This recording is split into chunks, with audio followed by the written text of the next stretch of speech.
ದಿಕ್ಕು ಬದಲಿಸಿ ಸನ್ಮಾರ್ಗದಲ್ಲಿ ಪಯಣಿಸಲು ಮಾರ್ಗದರ್ಶಕರು. ಅಕ್ಷರ ಕಲಿಸಿದ ಗುರು ದೇವರಿಗೆ ಸಮಾನ ಎಂದು ಪುರಾಣಗಳಲ್ಲಿಯೇ ದಾಖಲಾಗಿದೆ. ಗುರುವನ್ನ ತ್ರಿಮೂರ್ತಿಗಳಿಗೆ ಹೋಲಿಸಲಾಗಿದೆ. ಇಂತಹ ಗುರುವಿಗಾಗಿಯೇ ಮೀಸಲಾದ ದಿನವೇ ಗುರು ಪೌರ್ಣಮಿ. ಜೀವನದಲ್ಲಿ ಜ್ಞಾನ ನೀಡಿದ ಗುರು ಒಂದು ಕಡೆಯಾದರೆ ಜೀವನದ ಪಯಣದ ಬಗ್ಗೆ ಮಾರ್ಗದರ್ಶನ ನೀಡಿದವರು ಶ್ರೀ ಗುರು ದತ್ತಾತ್ರೇಯ, ಯೋಗಿನಾರಾಯಣ ಯತೀಂದ್ರರಂತಹ ಮಹನೀಯರು. ಇಂದು ಗುರು ಪೌರ್ಣಿಮೆ ಪ್ರಯುಕ್ತ ಜಿಲ್ಲೆಯಾದ್ಯಂತ ಸಂಭ್ರಮ ಮನೆ ಮಾಡಿತ್ತು. ದೇವಾಲಯಗಳಿಗೆ ವಿಶೇಷ ಅಲಂಕಾರ, ದೇವರಿಗೆ ವಿಶೇಷ ಪೂಜೆಗಳು ಸಲ್ಲಿಸಲಾಯಿತು.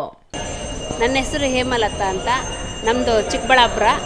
ನಾವು ಯಾವಾಗಲೂ ಕೈವಾರದಲ್ಲಿರುವ ಚಿಂತಾಮಣಿ ಹತ್ರ ಇರುವಂಥ ಕೈವಾರಕ್ಕೆ ಹೋಗ್ತಾ ಇದ್ದಿದ್ದು. ಇವತ್ತು ಗುರುಪೌರ್ಣಮಿಯ ಪ್ರಯುಕ್ತ ಪ್ರತಿಯೊಂದು ದೇವಸ್ಥಾನದಲ್ಲೂ ಶಿರಡಿ ಬಾಬಾ ಆಗಿರ್ಬೋದು, ಮತ್ತು ಕೈವಾರ ತಾತಯ್ಯನವರಾಗಿರ್ಬೋದು, ಎಲ್ಲೆಲ್ಲಿ ಗುರುಗಳು ಇರ್ತಾರೋ ಅವ್ರಿಗೆಲ್ಲನೂ ಇವತ್ತಿನ ದಿವಸ ಧ್ಯಾನ ಮತ್ತು ಒಂದು ಪೂಜೆ ಪುನಸ್ಕಾರ, ಈ ಗುರುಗಳನ್ನು ಪೂಜಿಸಿದ್ರೆ ನಮಗೆ ತುಂಬ ಒಳ್ಳೆಯದಾಗುತ್ತೆ ಅಂತ ಬಿಟ್ಟಿದೆ. ವರ್ಷವೆಲ್ಲ ಒಳ್ಳೆಯದೇ ಆಗುತ್ತೆ. ಅದಕ್ಕೋಸ್ಕರನೇ ನಾನು ಆಫೀಸಿಂದ ಹೀಗೆ ಬಂದು ಕೈವಾರ ತಾತಯ್ಯನವರ ದರ್ಶನ ಮಾಡ್ಕೊಂಡು ಹೋಗೋಣ ಅಂತಂದ್ಬಿಟ್ಟಿದೆ ಇಲ್ಲಿಗೆ ಬಂದಿದ್ದು.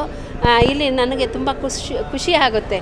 ಕೈವಾರ ತಾತಯ್ಯನವರು ಜೀವ ಸಮಾಧಿ ಆಗಿರುವಂಥದ್ದು. ಅವರನ್ನು ಎಷ್ಟು ನೆನೆಸ್ಕೊಂಡ್ರೂ ಸಾಕಾಗೋದಿಲ್ಲ. ಯಾಕೆಂತಂದರೆ ಅವರಲ್ಲಿರುವಂಥ ಭಕ್ತಿ ಭಾವನೆ ಅನ್ನೋದು ಆ ರೀತಿ ಇರ್ತಾಯಿತ್ತು.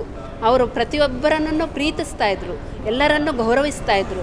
ಆ ರೀತಿ ಕಷ್ಟದಿಂದ ಬಂದಿರುವಂಥ ಕೈವಾರ ತಾತಯ್ಯನವರು ಎಷ್ಟು ಹೇಳಿದ್ರೂ ಸಾಕಾಗೋದಿಲ್ಲ.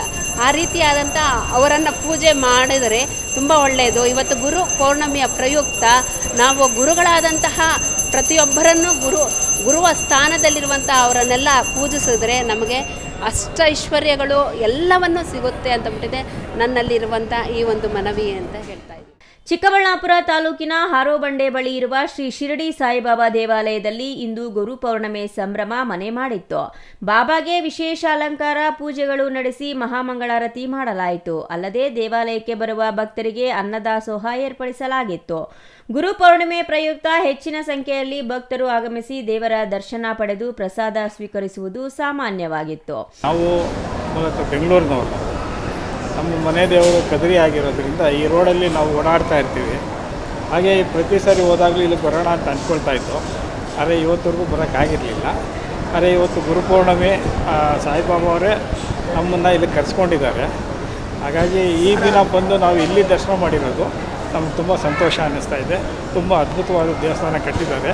ಎಲ್ಲರಿಗೂ ಒಳ್ಳೆಯದಾಗಲಿ, ಆ ಸಾಯಿನಾಥ ಎಲ್ಲರಿಗೂ ಒಳ್ಳೇದು ಮಾಡಲಿ ಅಂತ ಕೇಳ್ಕೊಳ್ತಾ ಇದ್ದೀನಿ. ಓಂ ಸಾಯಿನಾಥ್ ಪ್ರಭುವೇ ನಮಃ. ಗುರು ಬ್ರಹ್ಮ, ಗುರು ವಿಷ್ಣು, ಗುರುದೇವ ಮಹೇಶ್ವರ.